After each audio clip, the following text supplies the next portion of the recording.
જય દ્વારકાધીશ, જય માતાજી। મોટભાઈ ક્યાં જવાનું આપણે? આજ માટેલ આયલા છે, હાલ ને માટેલ જવું હે? હાલો માટેલ આયલા છે, દર્શન કરી આવે, એમાં શું હતું? ફેમિલીને કહી દે કે બેના રહેજો બ્લોકમાં।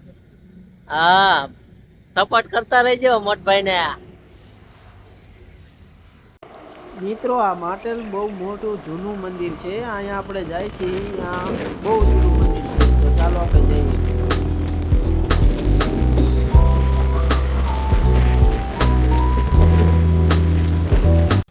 આ માટેલનો ગેટ છે।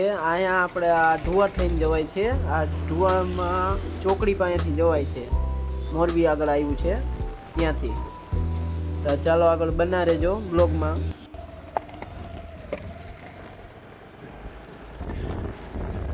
તો આપણે આવી ગયા માટેલ। જો તમે બજાર જો, આ માટેલની બજાર છે અને આગળ મંદિર હજી આગળ છે।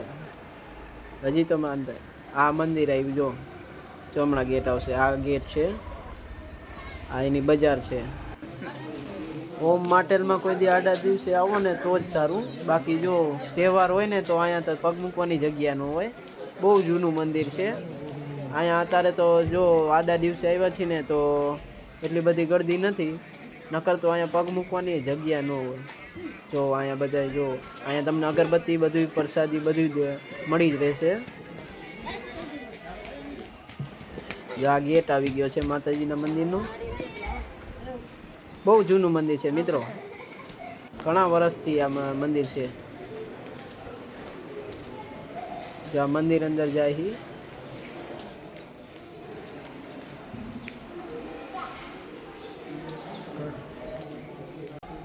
જો આ મંદિર આવી ગયા અંદર, મંદિર અંદર આવી ગયા હી। ઘણા વર્ષ પહેલા હું આજે અહીંયા આવ્યો હતો ને આજે આવ્યો છું। માતાજીનું નામ છે આઈ શ્રી ખોડિયારમાં માટેલ। અહીંયા તો ફોટા ઉતારવાની મનાય છે, તોય જોઈ મિત્રો આપણને ઉતારવા દે છે કે નહીં। તો ચાલો દર્શન કરાવું તમને। જો આ મંદિર આવી ગયું, માતાજીની મૂર્તિ હશે જૂની। જો ચાલો મિત્રો દર્શન કરી લ્યો, હું પણ દર્શન કરી લઉં। પહેલી તારીખે નીકળી જવાનો, જો નહીં નીકળું તો રાજકોટ આ ઝાડ છે, ઝાડની કંઈ પણ માન્યતા છે જે મને નથી ખબર। જો આ બીજી મૂર્તિ છે ખોડલમાંની। આ કંઈક આવું મંદિર છે, બહુ જૂનું મંદિર છે મિત્રો।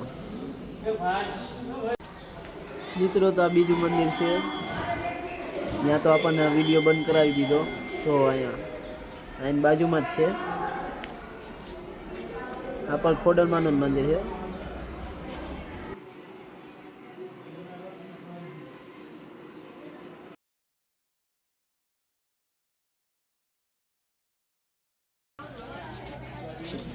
ગદની જો ખરીદી કરે છે માટેલમાં। ક્યાં આવી ગયા આપણે ગદની?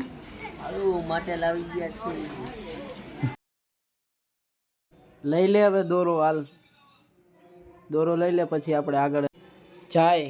આગળ એક માટેલનો ધરો છે, ત્યાં જાય આપણે। એ ધરો પણ જૂનો છે। લે હવે હાલ દોરો લે, પછી આગળ જાય આપણે।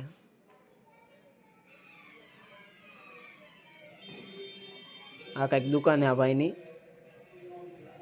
આ જો હજી આગળ અહીંયા રમકડાં બધું વેચાય છે, દોરાન રમકડાન। આ પાછળ માટે જવાનો રસ્તો અંદર મંદિરમાં। અહીં આગળ મંદિર, અહીંથી મંદિર જવાય છે, અને અહીંથી આમ ઊંધી બાજુ છે ને માટેલનો ધરો છે, ખોડિયાલમાંનો ધરો, ત્યાં જવાય છે।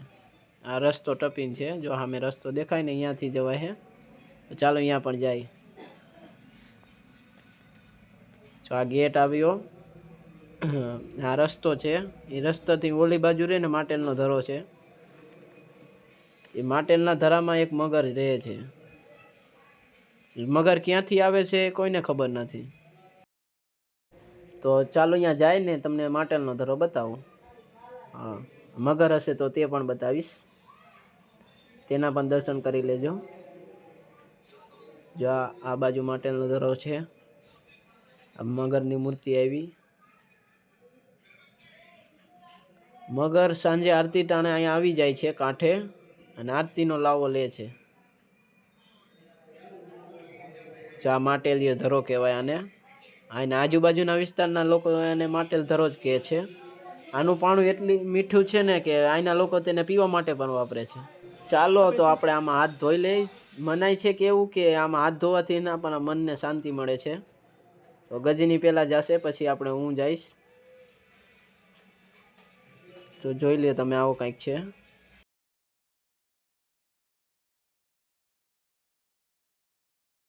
ગજની આવી ગયો હવે.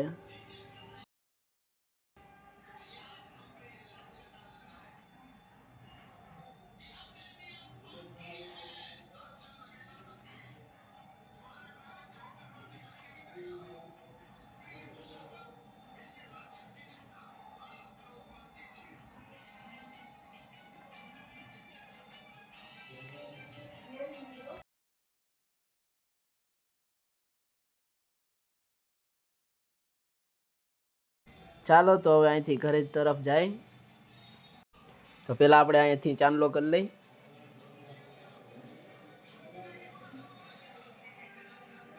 તો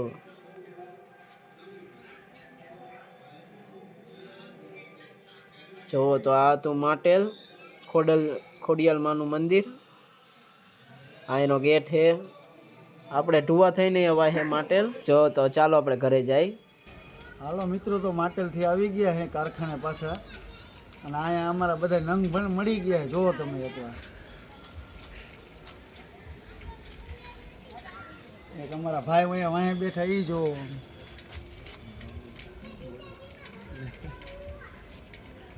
તો આજનો વિડીયો તમને કેવો લાગ્યો? જો સારો લાગ્યો હોય તો લાઈક, શેર